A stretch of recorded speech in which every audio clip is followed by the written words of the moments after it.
It is December. We're in the Christmas season. I just realized this light is flickering in this room.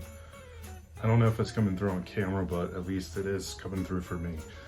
I'm here to show off some holiday stuff, at least that I really like, that is currently in my house. I haven't really shown off much like collection stuff, at least as of lately. I think the last one I did was stuff I had recently picked up, but we're in the holiday season now in December, so I want to show off some Christmassy type stuff that I own that either is new or I have owned for quite a while and I like. So there are some stuff I just don't have with me that is, you know, on camera. I just have to just show footage of it. First thing is my wife's brother ended up painting a Grinch a number of years ago. It was all handmade. He got all the materials and painted it and everything, and it's this beautiful Grinch that we have just standing outside. And the way he's posed, it makes him seem like he's taking Christmas lights from down off the roof. So yeah, I love this thing, and pretty sure my wife and I are gonna eternally have it up every single Christmas season. We already have most of our Christmas stuff up, our trees up and everything. I mean, honestly, we had our tree up, most of our indoor decor like already up probably like mid-November. And we're those type of people that it's just like, we kind of get into the holiday spirit a little bit earlier than usual. A lot of people get really mad because Thanksgiving hasn't happened yet, but we're those type that kind of skip over Thanksgiving, and it's really no big deal to us. So we're like, let's just do Christmas stuff. But that Grinch is really cool, and that's forever going to be one of my favorite things. Next up is we have this oddity like skull piece that's like in this real nice frame, like Victorian frame, and it has like a velvet like sheet that's like under it, but it's like 5 different skulls on it. And I love how it looks. And while it's not Christmassy, technically, we made it Christmassy. Actually, I would go and say Kelly, my wife, made it more Christmassy by adding this like garland or tinsel like around the frame, and then put these little tiny Santa hats like this one on top of the skulls. I just thought that was a really nice touch, and it's definitely one of the best pieces in our house, at least right now, especially that we can kind of holidayize it, if that's a word or a term we can use.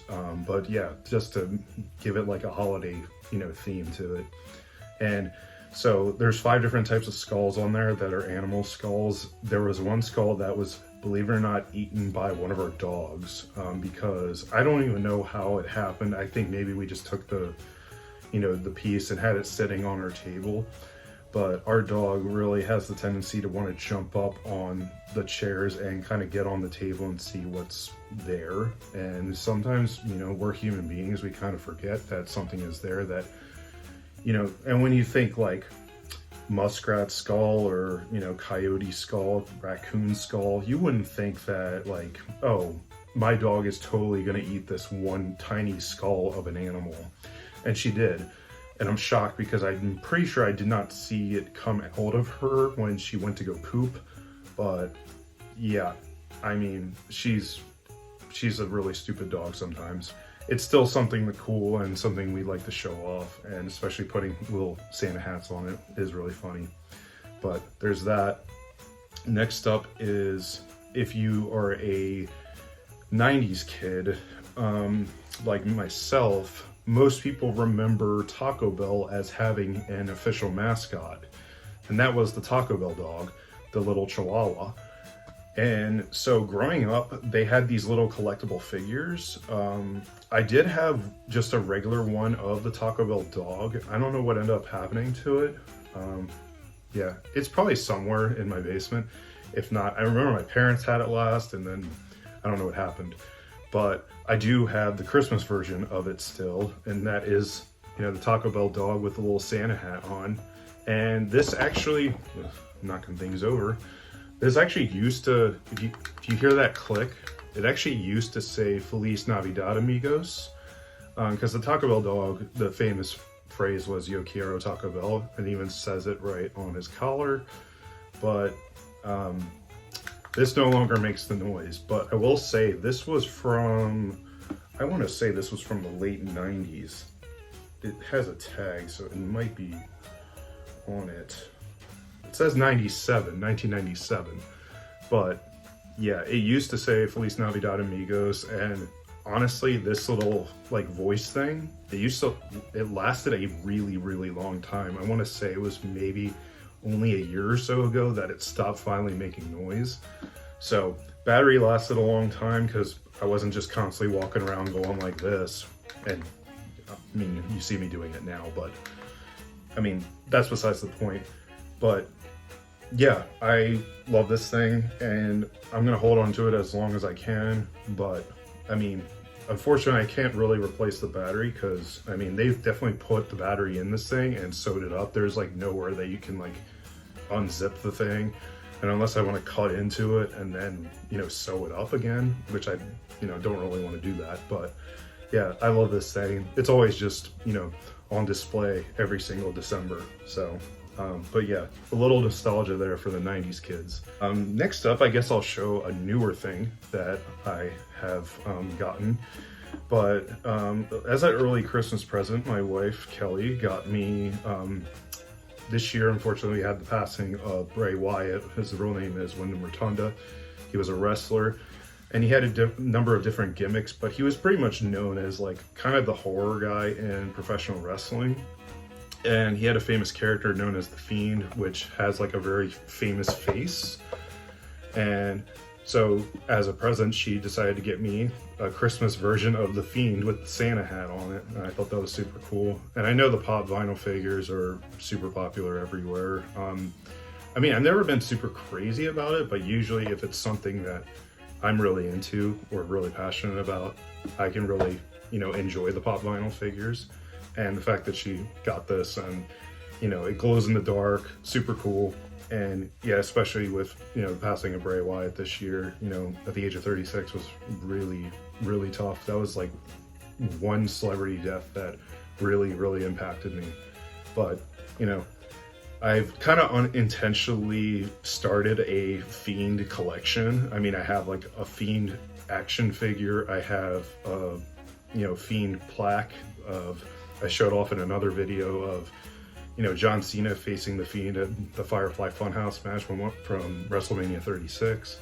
And then I have this, and yeah, so it's like, I really didn't mean to start collecting Fiend figures, but it's like, he just passed away this year, and then I already had 2 things by him, and I started getting more, so I do like the, you know, the Christmas Fiend though. I think he's super cool. So kind of wanted to just show that off real quick.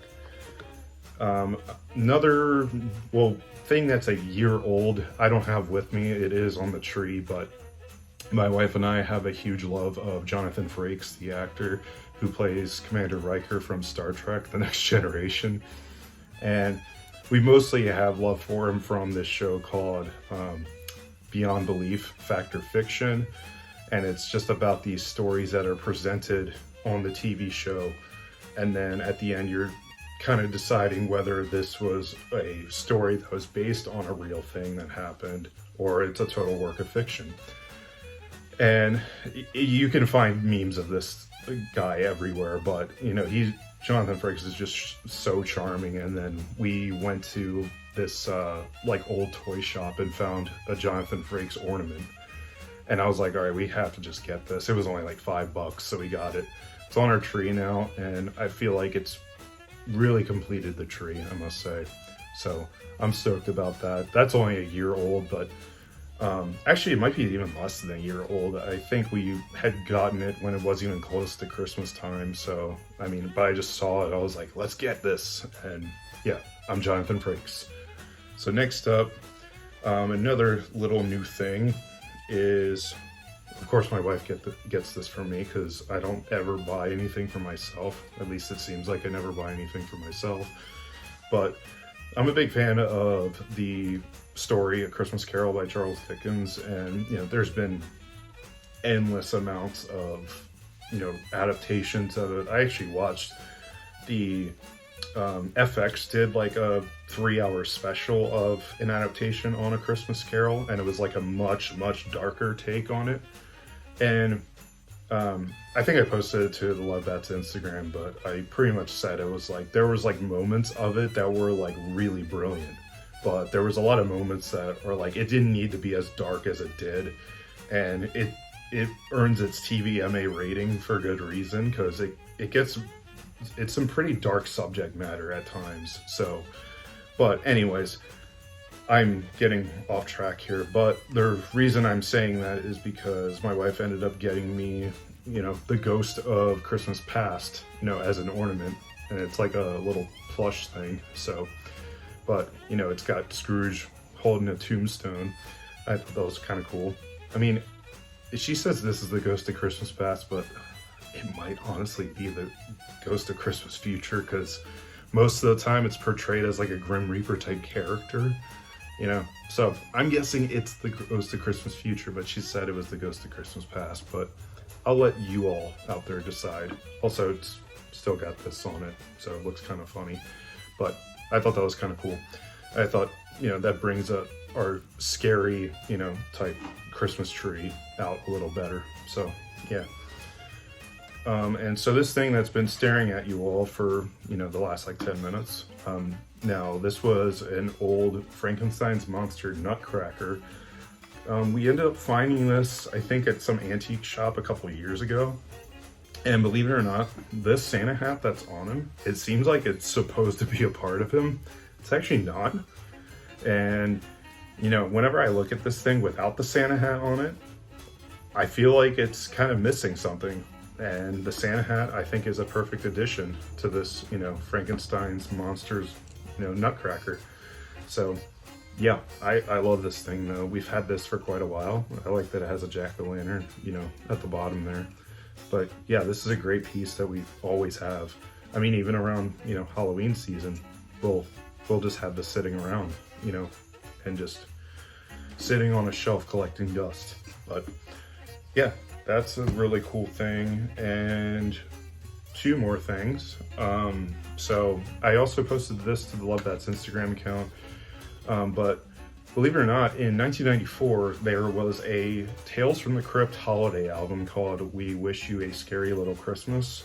And so I had the actual cover of this in the jewel case. It used to exist, and then I decided to randomly hang it up in our old house, and then I tore it down when we moved, and so I no longer have it.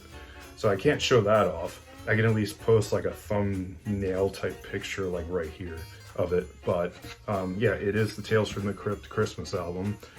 And yeah, you would think like, oh, it's a Tales from the Crypt DVD. No, it's an album, and it's sung by the Crypt Keeper, and most of this album is like pretty much horror parodies of Christmas songs. Like, I'll show you the back, but basically like, some of the most famous songs, or to me the best song on the album, is like Deck the Halls with parts of Charlie. There's a play on Jingle Bells called Juggle Bills, about not being able to afford pretty much anything. It's like about Santa hitting really tough financial times, and I mean, I think that's pretty relatable. I mean, I can't say I make a lot of money, so I mean, I think it kind of strikes a chord with me. And then you have a song called We Wish You Bury the Misses, which you can kind of guess what that's a play on. And then there's like the 12 Days of Cryptmas.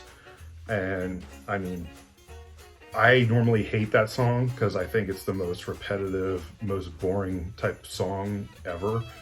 But I do like what they're parodying, or what they replaced it with. Like, people say Partridge in the Pear Tree, but he says a trip to the mortuary, And then there's a part through the song where Crypt Keeper just basically screams in different, decibels, like 4,000 volts, like type thing. And it's really fun. But yeah, this is a fun album. It's not, I don't even think it's on like Spotify or any streaming platforms. You could probably find the songs on YouTube, but this is kind of a hidden gem. But yeah, it came out in 1994. So it's one of those that like even fans of the TV show probably didn't realize that this was a thing. And I didn't really know this was a thing until I actually bought this, I want to say like 10 years ago. It was like maybe, actually, yeah, like 8-9 years ago. I ended up buying this on a whim offline, and it was like $40 because I spend my money wisely. But yeah, this is a fun album. I wouldn't say its replay value is like up there, because, you know, it could be, you know, comedy albums, I don't know, to me it's like they kind of, their novelty wears off after like 2 listens probably. But this is still a fun record to put on here and there. So I kind of wanted to show it off, and I just think it's a funny item to have, that, you know, those who don't know it are like, there was a Tales from the Crypt Christmas album? Yeah, there was. And then finally, it wouldn't be a holiday season without one watching Krampus or mentioning Krampus. But a couple of years ago, my wife and I ended up getting a Krampus bell for our tree. It might be hard to tell on camera, but it does say Krampus on there. It's kind of glaring a little bit. It has like a glare on it. But yeah, this is our Krampus bell. And I do have to rehang it on our Christmas tree. But yeah, I don't know. I just love this thing. It was kind of on a whim, just looked it up. I was like, I need more spooky Christmas stuff. And this was one of those.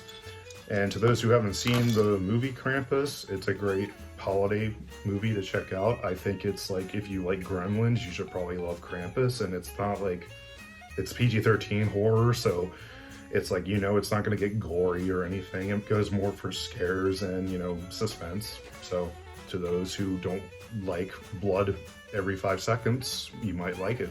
So check it out. And with that all being said, I'm going to wrap it up there. I've talked way longer than I thought I was, but yeah, this was fun. And I hope you all have enjoyed me showing off some holiday stuff.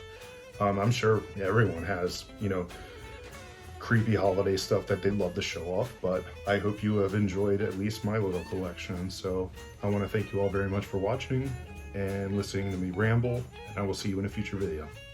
Bye.